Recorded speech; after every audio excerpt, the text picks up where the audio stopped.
Good morning, beautiful people of TikTok and YouTube. So I was going to do a live today. Well, things happened, so I'm not doing live. I'm doing a video.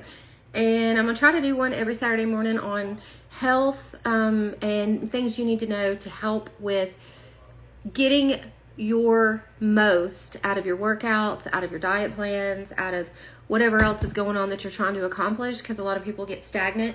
The number one reason why, and I want to talk about gut health today, most people aren't able to reach their true potential when it comes to working out, dieting, is gut health. Gut health is so important. It's talked about in the Bible. It's talked about in a lot of research. The gut-brain axis actually has way more to do with your overall cognitive health and body health than what you think. So most people have a broken down microbiome. A microbiome exists in every part of our body. The particular gut microbiome is the one we're going to talk about today. But you actually have one on your skin. You have one in your on your scalp. And it's basically an environment. Think of our world. Very diverse in bacteria, organisms, and things like that. Some good, some bad. And if the bad outweighs the good, you end up with an out of balance microbiome, which will later affect everything that you can absorb through your gut.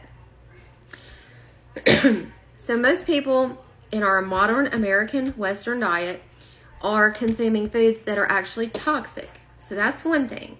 We're also consuming a lot of pesticides. The pesticides are created to lacerate the gut of the pest. That's how they operate. Or the exoskeleton. Break it down. So the pesticides in the food are breaking down our gut and also lacerating our gut, which is why a lot of people end up with IBS, leaky gut syndrome, and several other things like SIBO, small intestinal bacteria overgrowth. So if you're having issues in other areas such as cognitive health or even being able to lose the weight that you want to, you are probably needing to look at your gut. Number one, you want to make sure anything that you're putting into your body is bioavailable. That means it can be absorbed and used.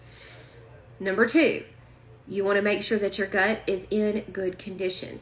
I mean, it will even affect things like mineral uptake, nutrition uptake, and how that will affect things like, say, your thyroid, your hormones. You can be eating a lot of the good foods or taking a lot of the good vitamins, but you're not actually absorbing them because your gut is out of balance. So let's talk about some things that are really good to do for your gut. And if you are concerned, please reach out. I do holistic counseling, and I can give you broken down advice based on your current situation, your diet, your capabilities, what you're able to do, and how to get that back into balance, or your entire health back into balance. Balance in medical terms is called homeostasis. So your body gets out of balance or out of homeostasis in different areas that will end up affecting all areas. A lot of gut health is also related to emotional issues. Depression is the number one reason for disability among women in America. And usually it's emotional trauma that their body is holding on to, a lot of the times in the gut and hips, that has caused too much cortisol to be produced. And the ramifications are, combined with the diet, a messed up gut with lots of bloat, lots of either diarrhea, constipation, or stomach issues. It's very common in men as well. Men with a mother wound will end up with issues in their prostate, their kidneys, and in their gut. Women with a lot of trauma from different areas usually tend to hold that emotion in their gut as well. All right, so let's talk about some good things you can do to start bringing your gut back into homeostasis and absorb the things that you are taking in. Number one, charcoal. Charcoal will help you pass all of the debris that builds up in your gut, and there is a lot of debris.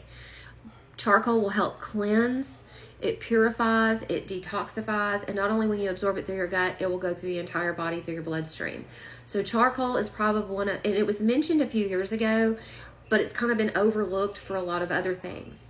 Another thing is, if you have bad bacteria that is out of whack, you're going to have to kill that off. So you need herbs that are going to kill that off naturally. You also want to add the probiotics, the enzymes, and the prebiotics that will help that good bacteria stay ahead of the bad bacteria. When bad bacteria outweigh the good, they will actually eat at the gut lining, as well as the pesticides and the other chemicals in the food. So charcoal to keep the toxins flushed out, whether it's toxins we consume or that build up there. Another one is dandelion, and I'm going to go over a few. Dandelion, ginger, and milk thistle. Those herbs, as well as psyllium husk, are very, very good to help bring all of those bacteria, the viruses,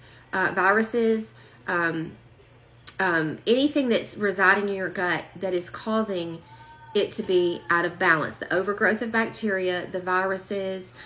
So anything that will kill off those things that are reproducing in there at a rapid rate, your bacteria, your fungus, your viruses, all of those things. Those herbs are antiseptic, and they also help to coat the gut. So ginger is super antiviral. That is a good one, especially since COVID and flu, even in its milder versions, go around so rampantly now. That's a good one. Aloe vera coats. Many people who are dealing with an out of balance gut, and especially when it gets to the point where it's leaky, where the bad bacteria has poked holes, or pesticides, whatever chemicals have caused damage, aloe vera. Another thing is colostrum. Colostrum is something that you absolutely need when you were born. That's why it's given the first 3 days, because it helps to form that coating, that lining inside the gut that will benefit your microbiome. If you don't have the foundation, and even Jesus said, if the foundation isn't right, it's going to crumble. So the foundation of your gut is started on the first day you ingest colostrum from your mother. If you weren't able to get that colostrum, no biggie. A lot of people have had to be, or just were for whatever reason, bottle fed. You can start ingesting colostrum now. You can buy it online at many places. You can get colostrum in powder form and mix it in just like you can with collagen. Collagen is another one that's very, very good. The other things that are crucial that I want to talk about is Jerusalem artichoke heart. Jerusalem artichoke is super good for the gut with removing the bad bacteria. So you've got your herbs that are going to work to kill the bad bacteria. Then you've got your things like charcoal and Jerusalem artichoke at removing that bad bacteria. Because once it's in the gut, if your gut not only leaks or the bacteria that's bad gets out of whack, overgrowing the good, it doesn't just reside there, it gets into your bloodstream. You can actually, from things that are going on inside your organs, getting into your bloodstream, you can get septic. A good example of this is the parasite cleanses people have done, and without cleaning things out, they end up with going septic, okay? So the same thing can happen in any other area. So you want to clean. You want to kill off the bad. You want to help raise the good with your probiotics. You want to flush out, and you want to heal. So colostrum for that lining, aloe vera for that lining, charcoal, detoxifying, your milk thistle, your ginger, your dandelion, your cranberry, also killing off the bad. Then you've got things like aloe vera to coat, psyllium husk to help remove quickly. And then you've got your enzymes and your probiotics. I hope that made sense. I have a product that contains all of the ingredients that I talked about except the colostrum. And I would ask you to reach out and consult with me if you think that you have an out-of-gut biome. And let's talk. I'm going to link that product in the description box below. And if you have any other questions, feel free to comment. And I hope y'all have a blessed and beautiful Saturday.